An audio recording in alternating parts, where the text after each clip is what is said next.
శ్రీమాత్రే నమః. నేను ఇప్పుడు చూపించేవైతే హెయిర్ యాక్సెసరీస్. ఇవి బౌస్గా పెట్టుకోవచ్చు అనమాట. ముందుగా నేనైతే 4 సైడ్స్ స్టిచ్ అనేది చేసేసి మిడిల్కి లాగా కుట్టి పెట్టుకున్నాను. ఇవైతే నేను యాక్చువల్గా గొబ్బిళ్ళకి రిటర్న్ గిఫ్ట్స్గా ఇద్దామని చెప్పే చేశాను, కానీ నాకు అప్పుడు టైం సరిపోక ఇవ్వలేదు. ఇంకా ఇప్పుడు ఏదైనా చిన్న బర్త్డే పార్టీస్ అవి ఉన్నప్పుడు ఇవ్వచ్చులే అన్నట్టుగా వీటిని అయితే ప్రిపేర్ చేశాను. పిల్లలకి ఇలాంటి చిన్న రిటర్న్ గిఫ్ట్స్ ఇచ్చామనుకోండి, మన చేతితో చేసినవి మనకి చాలా సాటిస్ఫాక్షన్గా ఉంటుంది. నెక్స్ట్ మనం ఇచ్చిన గిఫ్ట్ని వాళ్ళు యూజ్ చేస్తారన్న సాటిస్ఫాక్షన్ ఉంటుంది కదా. ఇదిగోండి, ఇదైతే ఫస్ట్ నేను సూది దారంతో కుట్టాను. అంటే డబుల్ బౌలా వేద్దామని చెప్పి ట్రై చేశాను, కానీ లుక్ అయితే అంత బాగా రాలేదు. అందుకని చెప్పి సింగిల్గానే బౌ అయితే సూది దారంతో కుట్టేశాను.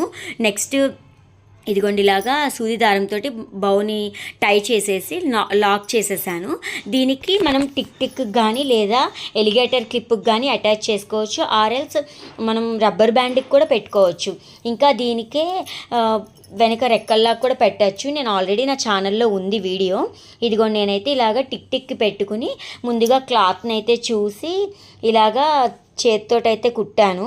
కొంచెం కష్టం అనిపించింది, అందుకే ఏం చేశానంటే మిషన్ మీద కుట్టయితే వేసేసాను. ఇదిగోండి, ఇక్కడ ఇలాగా చేత్తోటి సూది దారంతో చక్కగా నీట్గా కుట్టేసి టిక్ టిక్ అనేది అయితే పెట్టేశాను. ఇదొక మెథడ్. ఇంకొక మెథడ్ కూడా ఉంది, అది కూడా ఈ వీడియోలోనే ఉంది. నేను 2 మెథడ్స్లో చేశాను అనమాట ఈ టిక్ టిక్స్ అనేవి. హెయిర్ బౌస్ చాలా బాగున్నాయి. ఇదిగోండి, ఇలాగా కుట్టు వేసా కదా, ఇది నాకు సెట్ అవ్వలేదని నేను మిషన్ మీదే కుట్టేశాను.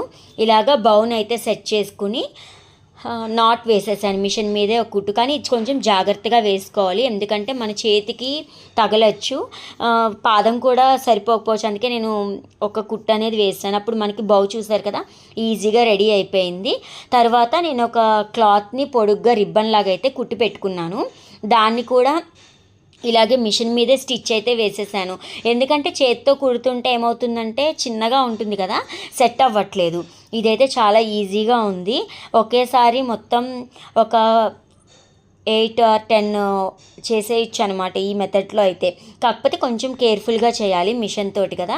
ఇదిగోండి, ఇలాగా టిక్ టిక్ అయితే పెట్టేసుకోవడం అనమాట. మనం ఎక్స్ట్రాస్ అనేవి కట్ చేసేసుకోవాలి. ఇదిగోండి, ఇంతే. ఇంకా నేను రిబ్బన్ జిగ్జాగ్ చేసేసి స్క్రంచెస్ అవి కూడా చేశాను, చాలా బాగా వచ్చాయి. ఇదిగోండి, నేను ఇంకా దీనికి కొంచెం ఫినిష్ అయితే ఇస్తున్నా అనమాట. వైట్ కలరు కుందన్స్ ఉంటే నా దగ్గర హాఫ్ మూన్ షేప్వి, వాటితోటైతే అంటించాను, చాలా బాగా వచ్చింది. ఇంకొక దానికేమో పూసలు అనేవి అంటించేశాను. ఇదిగోండి, ఇలాగా 4 సైడ్స్ 4 వైట్ కలర్ అయితే పెట్టేశాను.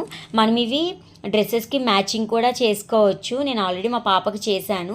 ఏంటంటే క్లాత్, ఈ ఫ్యాబ్రిక్స్ అనేది మాకు ఒక స్టోర్ ఉంది, అక్కడ 4 మీటర్స్ 2 మీటర్స్ బిట్స్ అమ్ముతారనమాట. చాలా లో బడ్జెట్లో అయితే వచ్చేస్తాయి. 4 మీటర్స్ క్లాత్ 100 రూపీస్కి కూడా వస్తాయి. నేను అలాగే తీసుకుని మా పాపకైతే డిజైన్ చేస్తాను. ఈ మధ్య అయితే స్టిచ్చింగ్ అనేది చెయ్యట్లేదు, కొంచెం వర్క్ ఎక్కువయ్యి. ఇకపై స్టిచ్చింగ్ వీడియోస్ కూడా పెట్టడానికి ట్రై చేస్తాను. ఇదేంటంటే చాలా తక్కువకి వచ్చింది క్లాత్, 2 మీటర్స్ 50 రూపీస్ అలా పడింది. ఈ క్లాత్ అనేది కూడా చాలా స్మూత్గా అండ్ షైనీగా బాగుంది.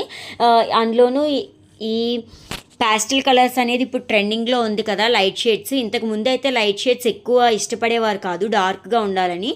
ఇప్పుడు ఏంటంటే అందరూ కూడా లైట్ షేడ్సే ఇష్టపడుతున్నారు.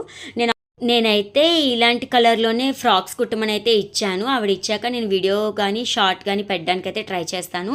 ఎలా అనిపించింది అనేది కామెంట్ సెక్షన్లో చెప్పడం మర్చిపోకండి. మీ ఫ్రెండ్స్ అండ్ ఫ్యామిలీకి షేర్ చేయండి. Please like, share and subscribe my channel. Thank you for watching.